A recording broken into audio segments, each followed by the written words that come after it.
Okay, so to wrap up the complex numbers section in this course, we're going to just have a look at some exam style questions. So I've got 4 questions we're going to look at in this video. Okay. So question number 1. Given that z equals cos theta plus I sine theta, that's quite a common definition of z on this course. We're going to express z to the n plus z to the minus n and z to the n minus z to the minus n in simplified trigonometric form. That's something you just need to know, you just need to state it. You can work it out, but you should know that. So we'll get to that. And then by considering this product here, we're going to find values of a, b, c, and d such that this identity is true for all theta. Okay, so we've not done a question quite like this in the course, but it is similar principles, so we'll look at that. So first of all, part I, we're going to express z to the n plus z to the minus n. So you should recognise that, and you should just be able to state that that is going to be equal to 2 cos of n theta. Okay, the signs will vanish because of the nature of the replacing n with minus n. Okay, so they're going to split. And then zn minus z to the minus n. Again, one you should just be able to state it's going to be 2i times the sine of n theta for that one. So you should just be able to state the answers for part I. Okay. Part 2. By considering this product, find a, b, c, and d such that this is true. So what we're going to do is we're going to approach each of those pieces separately, and we're going to use expansions, and we're going to use De Morgan's theorem separately, and then combine the two together. So first of all, z minus z to the minus 1 squared. Let's look at that one. We know that z minus z to the minus 1 is 2i sine sine 2 theta. Sine theta. So I can write that as 2i times sine of theta, and then that is squared. So therefore that's going to be minus 4 times sine squared of theta. And then I can also use the binomial expansion on this, which is going to be equal to z squared minus 2 plus z to the minus 2. Okay, we'll come back to that in a minute. Let's park it for now. We've also got z plus z to the minus 1, and then that's going to be to the power 4. That's this bracket here. We're raising this one to the power 4. So that's going to be equal to 2 times the cosine of theta to the power 4, which is going to be 16 cos to the 4 theta.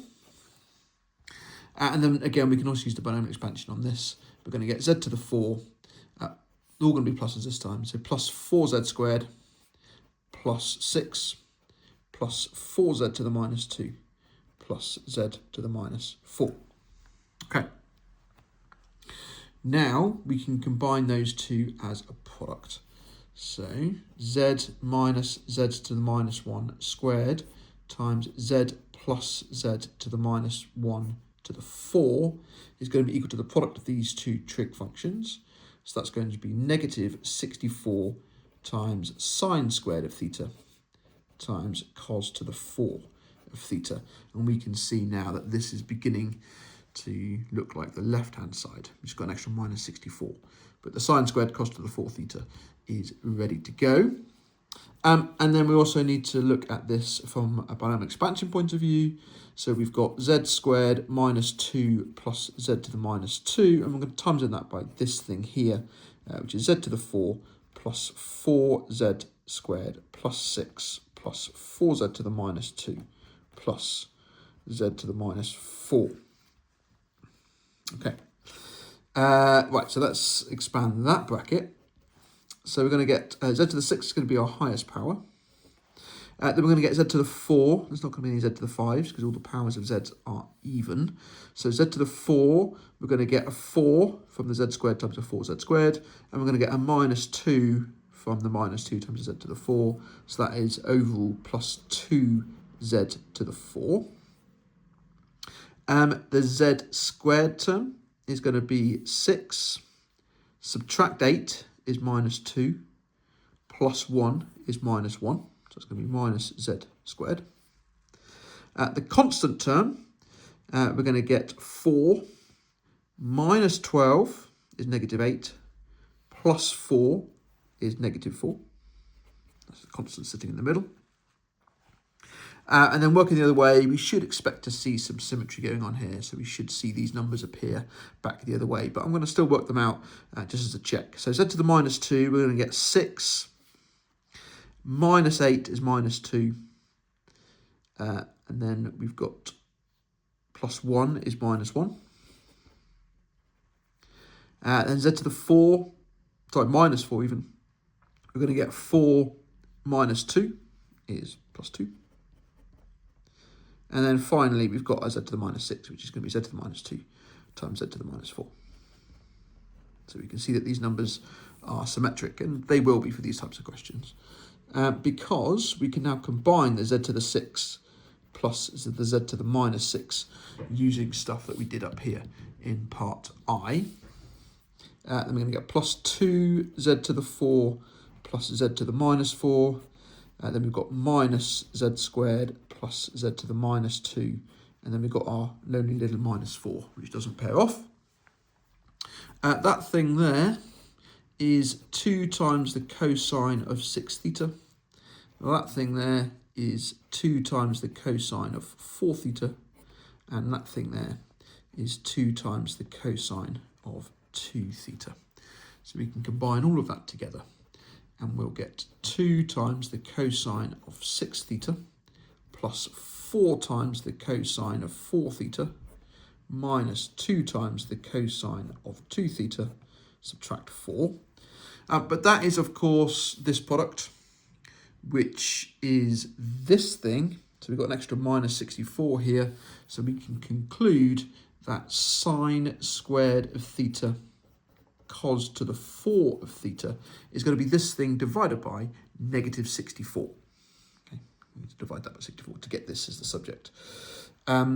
So that's going to be equal to minus 1 over 32 cos of 6 theta minus 1 over 16 cos of 4 theta plus 1 over 32 cos of 2 theta, and then plus 1 over 16. That's the answer. Just check the question. It's asking us for the values of A, B, C, and D such that this is true. So we should really explicitly state what A, B, C, and D are. So A is the coefficient of cos 6, B cos 4, and so on. So therefore A equals minus 1 over 32, B equals minus 1 over 16, C equals 1 over 32, and D equals 1 over 16. And that's the answer. Okay. All right, so that's question 1. Question 2. We're given these two complex numbers. We're going to find the modulus and argument of each of these complex numbers, and also the quotient W over Z. And then, hence, find exact values of A and B such that this thing is true. So W divided by Z, we're going to express that. But once we've got modulus and argument of W over Z, then this should be quite straightforward. So we'll be fine. Okay, so I'm going to do a little table actually for this one. So let's have 1, 2, 3. I'll write W again over here. Split that up into 3 rows. All right, we're going to have the modulus and argument. And it's going to be of W, which is 2e to the pi I on 12. We've got Z, which is minus 1 minus root 3i. And then we've got W divided by Z, which I'm just going to write as W divided by Z. Okay, right, let's fill out this table. So when it's an exponential form, this is actually really straightforward because the modulus is just the coefficient and the argument is the coefficient of I, which is pi on 12. So nice and easy for that one. For this one, it's in Cartesian form or rectangular form, if you like. So we're going to need to use Pythagoras to get the modulus. and applying Pythagoras to this, we're going to get minus 1 squared plus negative root 3 squared, which is going to be 1 plus 3, which is 4 square rooted, which is 2. And then to get the argument, well, let's just consider where this complex number is in the Argand diagram. It's down here somewhere. So we're going to get a negative obtuse argument. So just be careful when you're working with arctans, because just doing arctan of imaginary over real for this question will not give you the correct answer. But we can use arctan to get this angle if you like, and then subtract that away from pi. Or you can just do arctan of root 3 and then subtract pi from that. Either way, you're going to get minus 2 pi on 3 as your argument for that complex number. The modulus of the quotient of two complex numbers, well, we're going to find the quotient of the two moduli. So 2 divided by 2 is 1. And then the argument of this quotient, we're going to subtract. So it's going to be pi on 12, subtract negative 2 pi on 3. And that will give the new argument here. So pi on 12, subtract negative 2 pi on 3. Let's put this all in twelfths. So that's going to be 8 twelfths, 9 twelfths. So 9 pi on 12, which is 3 pi on 4. Okay, so that's the argument that goes in there. Excellent. Right, so that's the modulus and argument of WZ and W divided by Z as requested. All right, part 2. Hence find exact values of A and B such that this quotient is A plus BI. So in other words, write this quotient in Cartesian form or rectangular form. So part 2, W divided by Z, that's going to equal 1 times, it's modulus times the cosine of its argument, which is 3 pi on 4, plus I times the sine of its argument, which is also still 3 pi on 4. The 1 obviously doesn't do anything. Cos of 3 pi on 4 is negative root 2 on 2. And sine of 3 pi on 4 is positive root 2 on 2. That's the answer. All right, that concludes question 2. Question 3. All right, bit of a longer one. Given that Z1 is this thing, show that Z1 to the power 6 is real. Part 2, state in the form re to the I theta the other 5 complex numbers, such that Z to the 6 equals Z1 to the 6. So we've got roots in this question, which is fine. Z2 is the root from part 2 with the greatest imaginary part. Okay, so we'll come to that in a little bit. Z1 and Z2 are represented by the points A and B. Okay, so we're working with our Argand diagram. So this is not going to make as much sense to us until we actually draw the Argand diagram. So let's start with part I. And what I'm going to do is I'm going to get a fresh piece of paper. And we'll work, actually. Let's double that. There we go. Okay, so part I.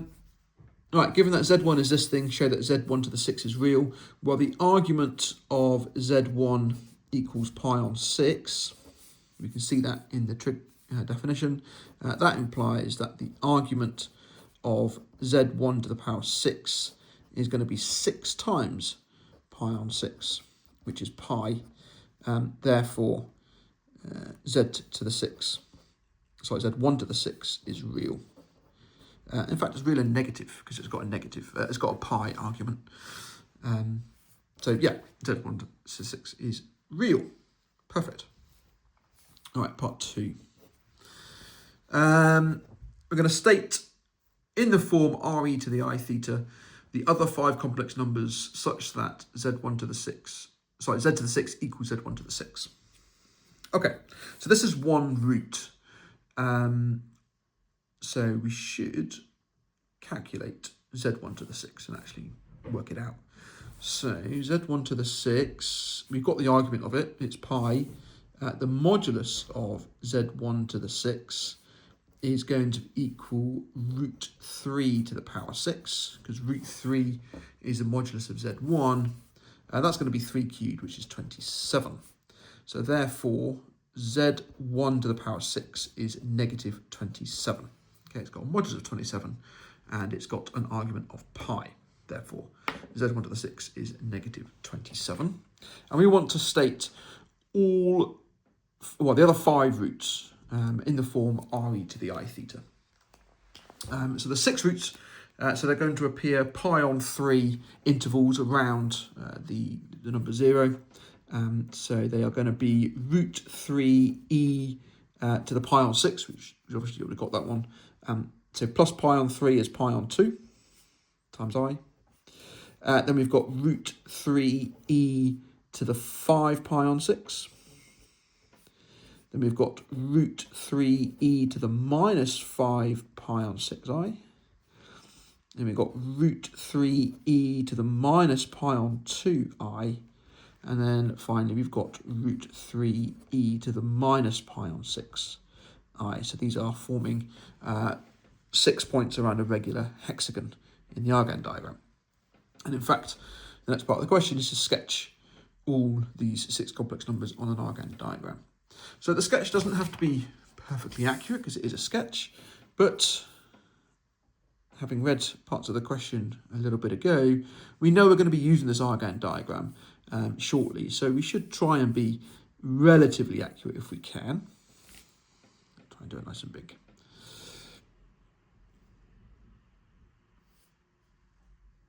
So I'm forming a hexagon first of all, and because these two we got 5 pi on 6 and minus 5 pi on 6, they're going to be symmetrical in the real axis.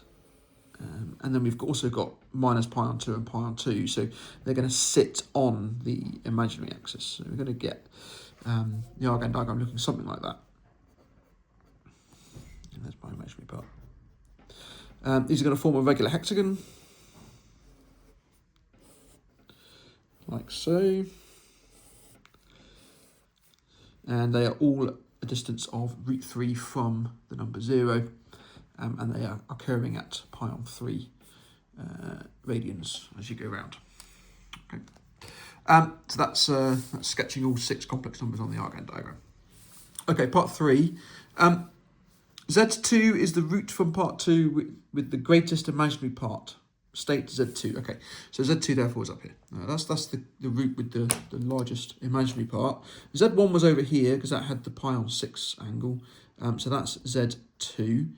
And to answer part 3, which was to state what Z2 is, well, it's got a modulus of root 3 and an argument of pi on 2, so it should give root 3 times I, and that's the answer for that one. Okay, part 4. Z1 and Z2 are represented by the points A and B in the Argand diagram. The midpoint of AB is M, and M represents the complex number W. Find the modulus and argument of W. Okay, so there's lots of little bits going on in there, so let's just break that down. So we've got Z1 and Z2 are A and B, respectively. So we've got Z1 is A, Z2 is B. So that point there is A, and that point there is B. Okay. The midpoint of AB is M, and M represents the complex number W. Okay, so the midpoint, that's going to be halfway along this edge of my hexagon. That there is M, and that represents the complex number W.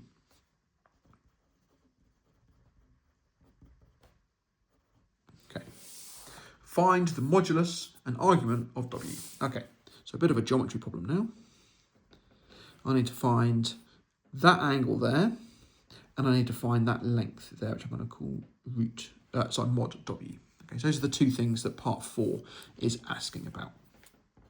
Okay, so by the symmetry of just a hexagon, because we've got this situation here where that angle in there is pi on 3, and this is an isosceles triangle, so actually that is an equilateral triangle, then we know that this is cutting that equilateral triangle perfectly in half, which has bisected this angle here, which means this angle here must be pi on 6, and we already know that that angle there is pi on 6. Therefore, the argument of W must be pi on 3.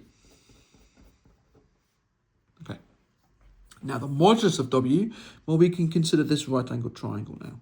So from O to A to M, this right-angled triangle here, we know that's right angle because of the geometry of the situation. This length here then is going to be this length here, which we know is root 3, times by the cosine of pi on 6.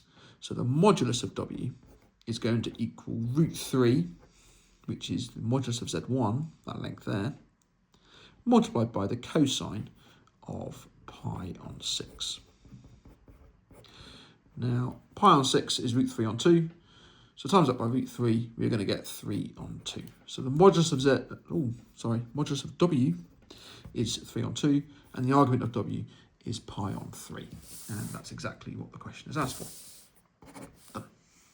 Okay. And finally, two more parts. Part 5, state the smallest positive integer n such that W to the n is real. State the value of W to the n in this case. Okay. And then part 6, state the smallest value of m is greater than 1 such that the argument of W to the m equals the argument of W. Okay. Right, so part 5, the smallest integer n. Well, obviously n is 1 isn't going to be real. N is 2 is going to have an argument of 2 pi on 3, so it's going to be over there. N is 3 is going to be over here. So it's quite easy to spot that n equals 3 will imply that W to the n is real, and also should probably state that n is 1 and 2 implies that W to the n is not real. So n is 3 is the smallest. So that answers this one. And it wants the value of W to the n in that case. So W cubed, well, that's going to be negative 3 over 2 cubed. Because the argument when n is 3 of W to the n is pi, so we're going to get negative. And the modulus is going to be the modulus cubed. So that's going to be negative 27 over 8. That's the answer. Okay, and then finally part 6. State the smallest value of m such that the argument of W to the m is equal to the argument of W. So you need this to flip all the way around to get back to this direction again, because you want m is strictly bigger than 1. So m is 2 is going to go that way, m is 3 is going to go that way, m is 4 is going to go that way, 5 is going to go that way, 6 is going to be real, and 7 is going to take us back to there. So for part 6, the minimum value of m is 7.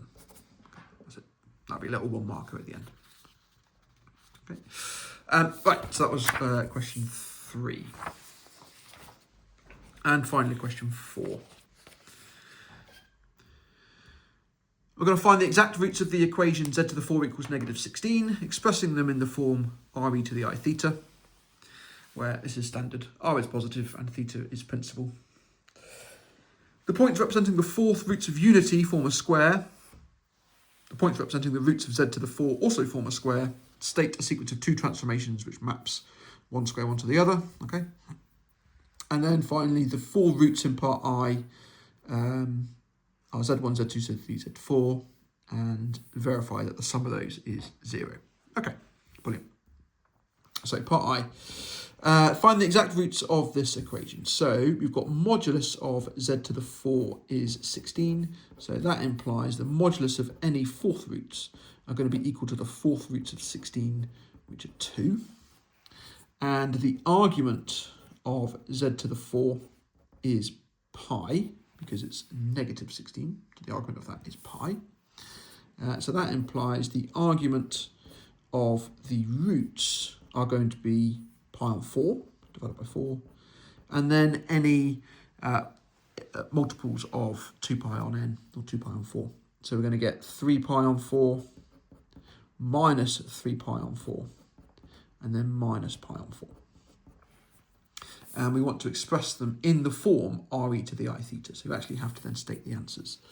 So therefore the roots are 2 e to the pi on 4, or pi I on 4, 2e to the 3 pi I on 4, 2e to the minus 3 pi I on 4, and then 2e to the minus pi I on 4. There we go. These are the 4 roots of negative 16 in the form that was requested. Part 2. The points representing the fourth roots of unity form a square S1. So the fourth roots of unity, a quick little sketch of the Argand diagram. They are going to be here at 1, I, minus 1, and minus I. So this is S1. So it's 1, I, minus 1, and minus I.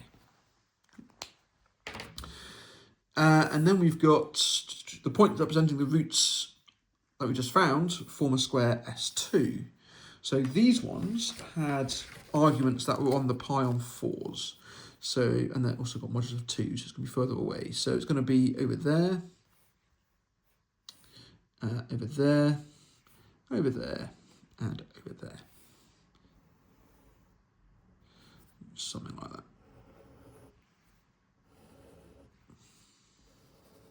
So that's S2, and this blue one in here, that was S1. And the roots, well, that's going to be root 2 plus root 2i, if you actually wanted to calculate them all, minus root 2 minus, plus root 2i. And then down here, minus root 2 minus root 2i. And then root 2 minus root 2i. Not that that's massively important, but we can see S2 there. Okay, status sequences of 2 transformations which maps S1 onto S2. So 2 transformations which maps this square onto this orange square. So the blue square onto the orange square, S1 onto S2.